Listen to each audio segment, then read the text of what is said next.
فإن رجعك الله إلى طائفة منهم فاستأذنوك للخروج فقل لن تخرجوا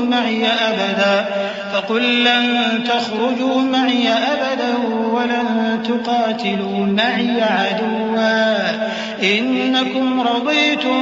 بالقعود أول مرة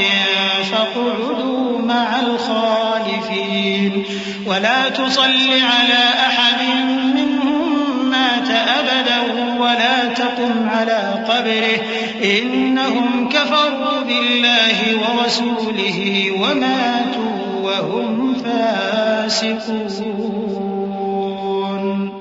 پھر اگر اللہ تم کو ان میں سے کسی گروہ کی طرف لے جائے اور وہ تم سے نکلنے کی اجازت طلب کریں تو کہہ دینا کہ تم میرے ساتھ ہرگز نہیں نکلو گے اور نہ میرے ساتھ مددگار ہو کر دشمن سے جنگ کرو گے۔ تم پہلی دفعہ بیٹھ رہنے سے خوش ہوئے تو اب بھی پیچھے رہنے والوں کے ساتھ بیٹھے رہو، اور اے پیغمبر ان میں سے کوئی مر جائے تو کبھی اس کے جنازے پر نماز نہ پڑھنا اور نہ اس کی قبر پر جا کر کھڑے ہونا۔ یہ اللہ اور اس کے رسول کے ساتھ کفر کرتے رہے اور مرے بھی تو نافرمان ہی مرے۔ ولا تعجبك أموالهم وأولادهم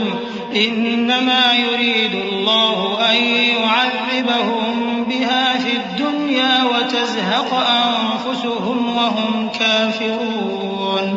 وإذا أنزلت سورة أن آمنوا بالله وجاهدوا مع رسوله استأذنك أولو الطول منهم وقالوا ذرنا لكم مع القاعدين رضوا بأن يكونوا مع الخوالف وطبع على قلوبهم فهم لا يفقهون لكن الرسول والذين آمنوا معه جاهدوا بأموالهم وأنفسهم وأولئك لهم الخيرات وأولئك هم المفلحون أعد الله لهم جنات تجري من تحتها الأنهار خالدين فيها ذلك الفوز العظيم۔ اور ان کے مال اور اولاد سے تعجب نہ کرنا، ان چیزوں سے اللہ یہ چاہتا ہے کہ ان کو دنیا میں عذاب کرے اور جب ان کی جان نکلے تو اس وقت بھی یہ کافر ہی ہوں۔ اور جب کوئی صورت نازل ہوتی ہے کہ اللہ پر ایمان لاؤ اور اس کے رسول کے ساتھ ہو کر جہاد کرو تو جو ان میں دولت مند ہیں وہ تم سے اجازت طلب کرتی ہیں اور کہتے ہیں کہ ہمیں تو رہنے ہی دیجئے کہ ہم بیٹھ رہنے والوں کے ساتھ ہو جائیں۔ یہ اس بات سے خوش ہیں کہ عورتوں کے ساتھ جو پیچھے رہ جاتی ہیں گھروں میں بیٹھ رہیں۔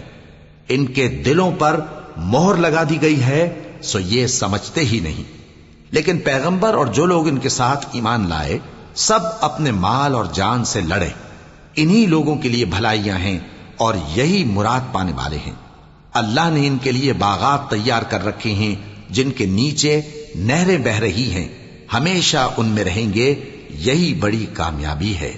وجاء المعذرون من الأعراب ليؤذن لهم وقعد الذين كذبوا الله ورسوله سيصيب الذين كفروا منهم عذاب أليم ليس على الضعفاء ولا على المرضى ولا على الذين لا يجدون ما ينفقون حرج إذا نصحوا لله ورسوله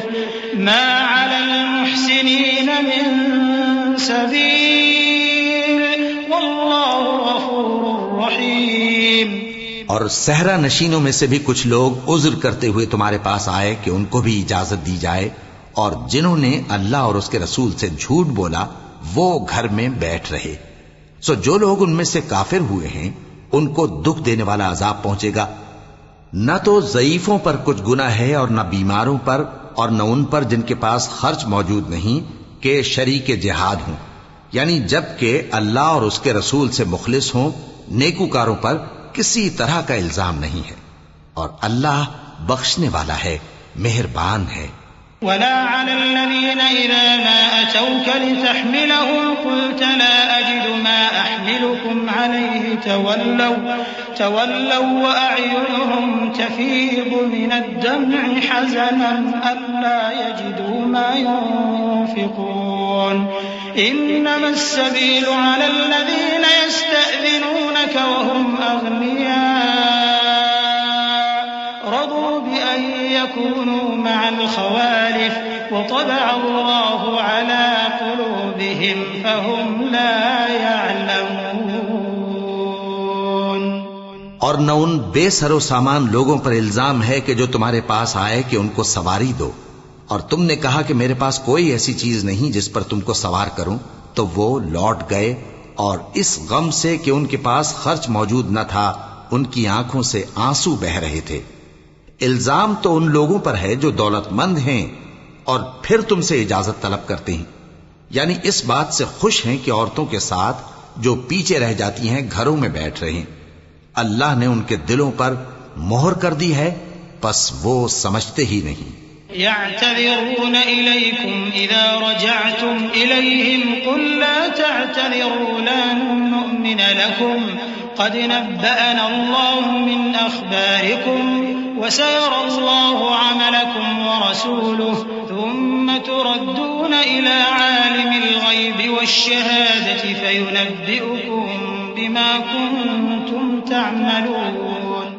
جب تم ان کے پاس واپس جاؤ گے تو تم سے عذر کریں گے، تم کہنا کہ عذر مت کرو، ہم ہرگز تمہاری بات نہیں مانیں گے. اللہ نے ہم کو تمہارے سب حالات بتا دیے ہیں، اور ابھی اللہ اور اس کا رسول تمہارے عمل کو دیکھیں گے، پھر تم غائب و حاضر کے جاننے والے کی طرف لوٹائے جاؤ گے، تو جو عمل تم کرتے رہے ہو وہ سب تمہیں بتائے گا. صدق اللہ العظیم.